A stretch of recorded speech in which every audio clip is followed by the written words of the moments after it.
नमस्कार, आप देख रहे हैं राजधानी समाचार।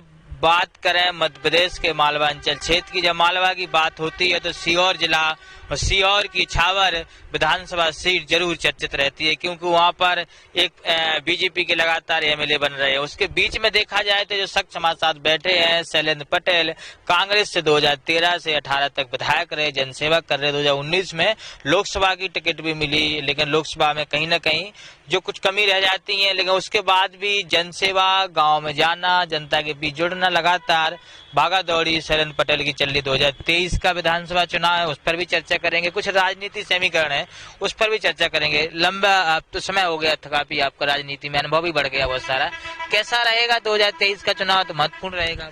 देखिए, 2023 में कांग्रेस की सरकार बनेगी और मैं ऐसे ही नहीं बोल रहा, उसके कारण है 2018 में कांग्रेस को मैंडेट दिया था जनता ने, कांग्रेस को चाहा था, भारतीय जनता पार्टी को कुर्सी पे से उतारा था, लेकिन खरीद फरोख्त की सरकार बनी। और उस समय बनी जब बहुत सी जगह ये था कि कांग्रेस की सरकार नहीं बनेगी, पूरे देश में मोदी लहर है और कहीं ना कहीं भारतीय जनता पार्टी की लहर है, लेकिन उस लहरों के बावजूद भी 2018 में कांग्रेस की सरकार मध्य प्रदेश में बनी थी। और आज आम जनता में विश्वास है कि जब सरकार 2018 में बन सकती है तो 2023 में क्यों नहीं बनेगी। नंबर एक।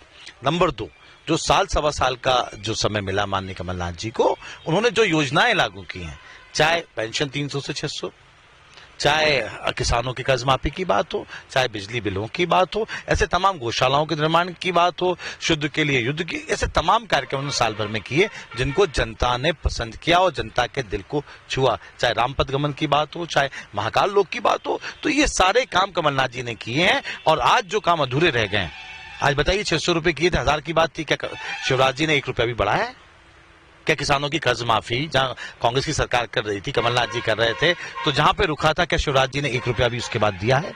तो आज ये सारी बातें हैं, जनता बदलाव के मन बना चुकी है। दूसरी ओर भारतीय जनता पार्टी की नाकामी सबके सामने है। किस तरीके से महंगाई है, किस तरीके से बेरोजगारी बढ़ रही है, किस तरीके से किसान परेशान हैं, गांव के हाल बेहाल हैं, बिजली की हालत आप सबको पता है। तो ये सब बातों के कारण आज कांग्रेस का माहौल है और 2023 में कांग्रेस की सरकार बनेगी। बात करें अपन इछावर की। इछावर को जिस प्रकार से विधानसभा बनाया, इछावर नगर देखा जाए, नगर परिषद, उस हिसाब से विकास नहीं हुआ। आप भी 2013 से 18 तक विधायक रहे, उसके फिर करण सिंह विधायक, फिर करण सिंह मंत्री भी रहे, लंबा अरसा हो गया भाजपा के जो विधायक हैं वर्तमान। इछावर शहर को देखा जाए, चाहे आष्टा ले लें, चाहे और भी आप आजू बाजू के जो शहर हैं छोटे लें, इछावर में क्यों प्रगति नहीं हुई? क्यों कोई बड़े ऐसे कॉलेज नहीं आए, बड़ी ऐसा स्टेडियम नहीं है जिसमें युवाओं को कुछ लगे? क्या ऐसे विकास क्यों रुक गया? विश्वकर्मा जी, मैं आपको धन्यवाद देता हूं कि आपने पारखी नजर से इछावर को परखने का प्रयास किया। मेरी लड़ाई इसी बात की थी। 2013 से लेकर 18 तक वो तमाम मुद्दे मैंने विधानसभा में रखे। कॉलेज की मांग की बात हो, चाहे अस्पताल की बात हो, चाहे उद्योगों का संरक्षण की बात हो, चाहे पार्क की बात हो, ये तमाम, ताकि हमारा क्षेत्र विकसित हो, किसानों का क्षेत्र, किसानों के चेहरे पे खुशहाली आए। लेकिन आज बड़ा अफसोस है, मुख्यमंत्री शिवराज सिंह चौहान हमारे पड़ोसी हैं, मेरे नजदीकी विधानसभा उनकी है, मेरे जिले के होने के अलावा इछावर के ही पड़ोसी हैं जिले में। उसके बाद हमारे लिए तो हम ये कहेंगे कि वरदान की जगह अभिशाप हो गए शिवराज सिंह चौहान जी। अगर वरदान होते तो एक भी बड़ा काम उन्होंने इछावर के लिए किया हो तो बता दीजिए।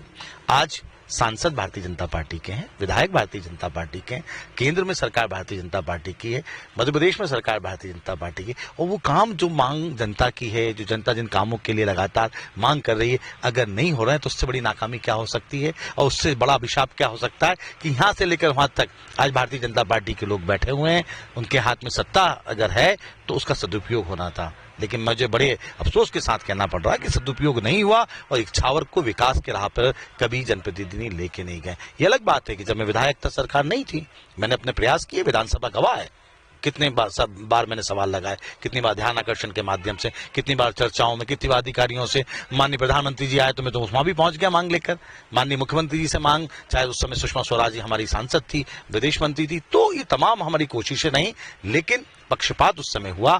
मेरा ये कहना है कि उस समय आपने पक्षपात कर लिया, अब तो आपके ही बैठे हैं, अब आप क्यों नहीं कर रहे हैं?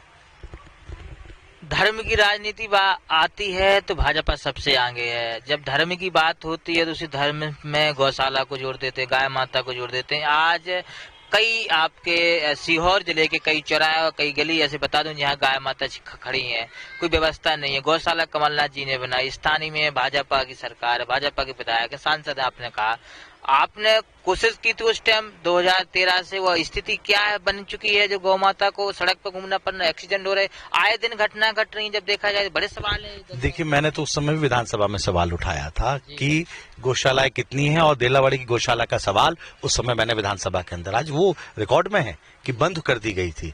माननीय कमलनाथ जी को इसलिए नहीं कि हमारे प्रदेश के मुखिया, मैं तहे दिल से धन्यवाद देना चाहता हूं। मैं एक सनातनी हिंदू धर्म में आस्था रखने वाले व्यक्ति का धन्यवाद देना चाहता हूं कि उन्होंने गौ माता की चिंता करी, गौ माता की राजनीति नहीं करी।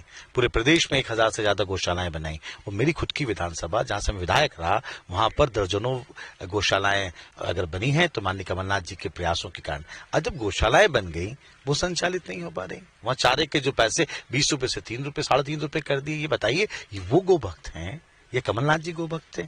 आज तो अगर मेरे विधानसभा में, इछावर विधानसभा में या सीहोर जिले में जो गौशालाएं बननी थी, तो पिछले 3-3.5 साल में दुगनी या तिगनी होनी थी। क्यों नहीं बना रहे? क्या कारण है? और जो बनी हुई उनको क्यों बजट नहीं दे रहे हैं? क्यों उनके इंतजामात नहीं कर रहे हैं? ये सब वोट की बात करते हैं। धर्म उनके लिए वोट की साधना है, और हम लोगों के लिए धर्म साधना का विषय है।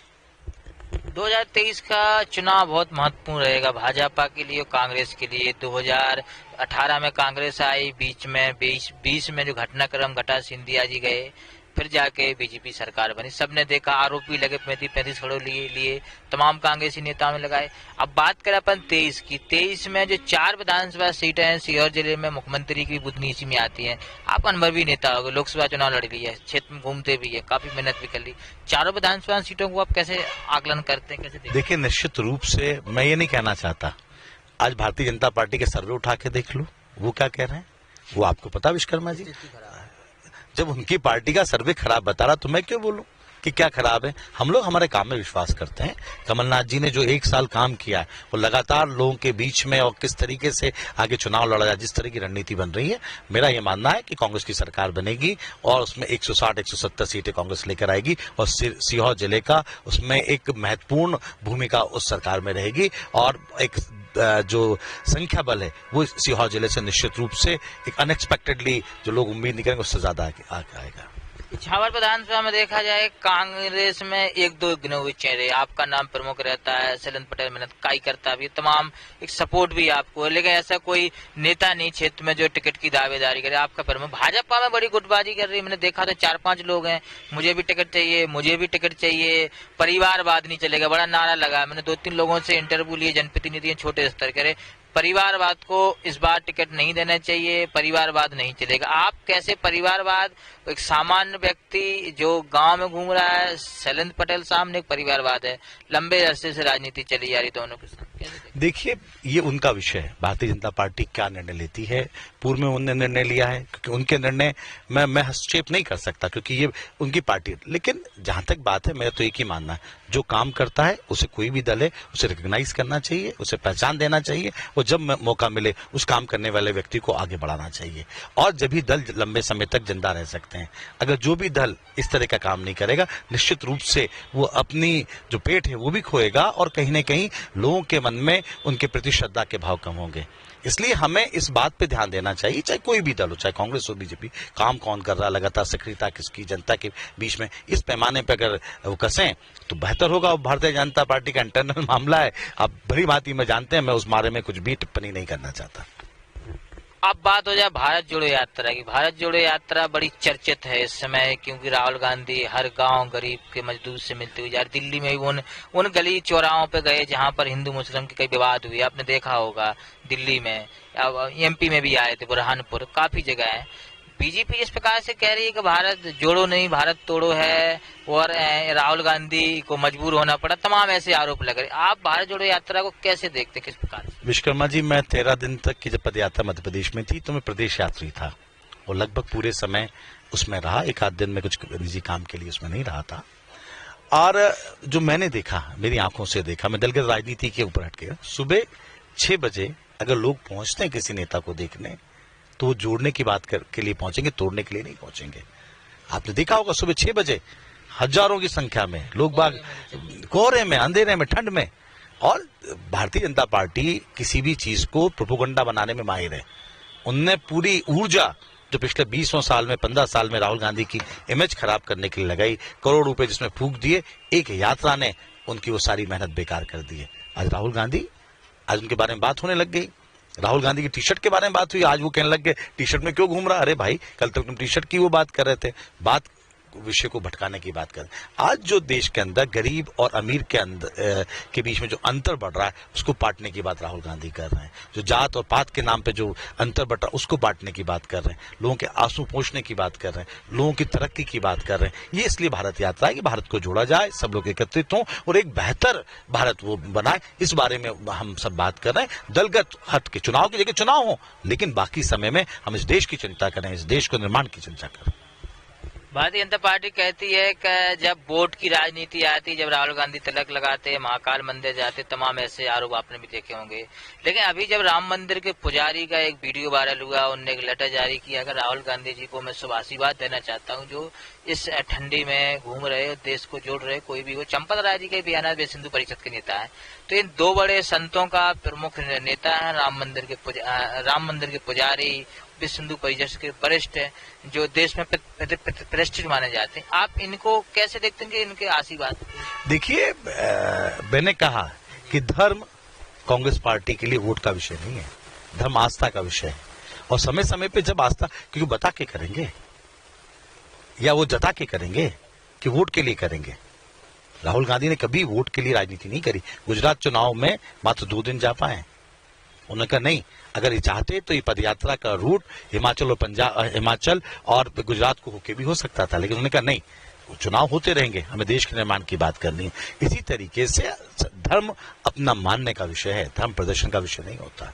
और ये कहना कि अब जा रहे हैं तब नहीं जा रहे, क्या हिंदू धर्म का, सनातन धर्म का ठेका भारतीय जनता पार्टी ने ले रखा है क्या? उनको कौन, क्या वो क्या शंकराचार हो गए क्या जो ऐसी बात करने वाले, या धर्म के बारे में बात करने वाले वो कौन लोग होते हैं किसी को प्रश्न उठाने के? आप आपके तरीके से धर्म को माने, दूसरे लोग अपने धर्म को अपने तरीके से माने जाते हैं। आपको किसी संविधान ने अधिकार नहीं दिया है कौन क्या कर रहा है कौन नहीं कर रहा है। ये तो निष्ठा का विषय है। मैं कब मंदिर जाऊं, कब नहीं जाऊं, मुझे कब क्या करना है, कब मुझे तीर्थ पे जाना है, कब चारों धाम पे जाना है, कब मुझे ज्योतिर्लिंग दर्शन पे जाना है, कब मैं माँ शारदा के दर्शन करने, ये मेरा विषय है। ये किसी भी कांग्रेस पार्टी के नेता का अपना विषय है। भारतीय जनता पार्टी कौन होती कहने वाली कि अब ऐसा कर लिया तब ऐसा कर लिया। सिर्फ उनको चुनाव दिखता, चुनाव के अलावा कुछ नहीं दिखता। अब चुनावी चर्चा हो रही, तो अब इछावर विधानसभा की चुनाव की चर्चा हो जाए। शैलेंद्र पटेल लगातार मेहनत कर रहे, क्षेत्र में जा रहे, विधायक भी रहे। 2023 का चुनाव भी आने वाला है। आप एक लंबे अरसे से एक परिवार विधायक है कारण सिंह आपके सामने, भाजपा के, वो अपने बेटे को सामने दिखा रहे हैं जनता के बीच में। आप कहीं ना कहीं खड़ा करने की कोशिश है उनकी। आप अपने आप को कितना तैयार कर रखा आपने? कैसे, अगर कांग्रेस टिकट देती है तो आप अपने आप को कैसे देखते हैं? क्या सेवा भाव, क्या? देखिए, मैं लगातार जनता के बीच में हूँ। पार्टी का निर्णय पार्टी समय पे करेगी। जो निर्णय होता स्वीकार्य होता, कांग्रेस पार्टी के जो सिपाही होते हैं, सैनिक होते हैं या कार्यकर्ता होते हैं, वो पार्टी का निर्णय का पालन करते हैं। और एक राजनेता होने के नाते, राजनीति में होने के नाते, पूर्ण विधायक होने के नाते जो मेरे फर्ज हैं उन फर्ज अदा करने का मैं प्रयास करता हूँ। मैं कह रहा हूँ प्रयास करता हूँ, मेरी कोशिश रहती है। कई बार कामयाबी होती, कई बार नहीं होती है, लेकिन हमारा प्रयास निरंतर है। जनता ने जिस जनता ने आपको चुना है, जिस जनता ने आपको पिछले चुनाव में इतने वोट दिए हैं, उनके सुख दुख में आप करें। मैंने अभी पिछले फरवरी मार्च में 17 दिनों की पदयात्रा निकाली थी। एक दिन भी मैं घर नहीं गया था। 20 दिन की पदयात्रा होगी आदि विधानसभा। सब जाने का मकसद ये था कि लोगों के बीच में जाएं, उनका दुख दुख समझें, उनकी समस्याओं को जानें, समय आने पर उनका समाधान करने का प्रयास करें। तो निरंतर गतिशीलता होनी चाहिए, वो प्रयास हमारे। और रही भारतीय जनता पार्टी की बात, मेरे स्वतंत्र हैं वो क्या निर्णय लेते हैं, क्योंकि मेरा वहां पे कोई ऐसा नहीं कि मैं उनके निर्णय को प्रभावित कर सके। पर मैंने जैसे कहा, जो भी पार्टी है उसको वो अपने हिसाब से निर्णय लेती है। उनका निर्णय जो होगा हम ना चाहते हुए भी स्वीकारना पड़ेगा या चाहते हुए भी स्वीकारना पड़ेगा। इसलिए हमारी चाहत का उस पर कोई असर नहीं होता। जनता के साथ हैं आप? निश्चित रूप से जनमानस के, अगर आप जनप्रतिनिधि तो जनता के साथ तो आपको खड़ा होना पड़ेगा। और ये भी ध्यान रखना होगा कि जनता के साथ जायज मांगों के साथ खड़े रहें।